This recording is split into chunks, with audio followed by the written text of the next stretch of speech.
So let's hope this is a breeze. I bought a steel oil pan to replace an aluminum oil pan. The twins from Ottawa broke a couple weeks ago. I guess they bashed it on some rocks. There's some grooves. There's some cracks. Even some bigger ones. So normally I would try to patch that with a steel patch with silicone between, but since that's a really odd shaped surface and all those ridges, that's pretty much impossible, and it's the first place it's going to get bashed again. So from just a random close look, it does look like an aluminum oil pan can be replaced by a steel oil pan.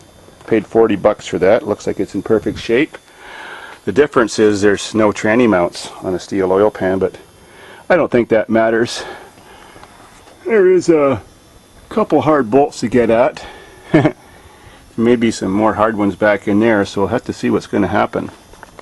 Can't drive it anyways. They drove it with the oil light on, I guess, and the oil's coming out silver, but it still ran, but I couldn't rev it because it had no oil in it, and I didn't want to add more. It was leaking out fast, so let's see what's going to happen. That was the first weekend this car has ever been driven and abused, and first thing happened was wreck the oil pan.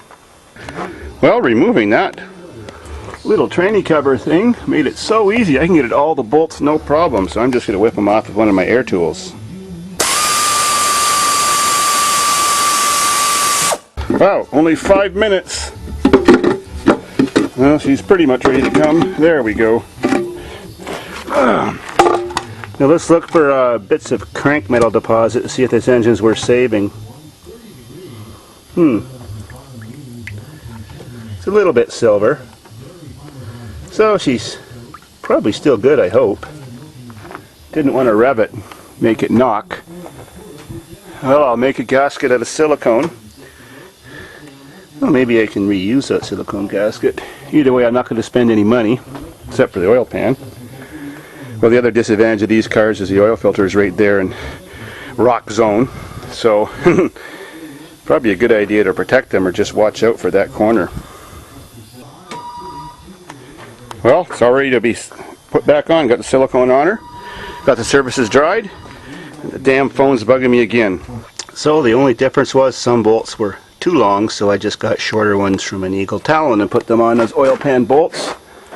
But if you wanted to know when you're going to joyride one of these things, oil pans from a steel oil pans are a perfect fit.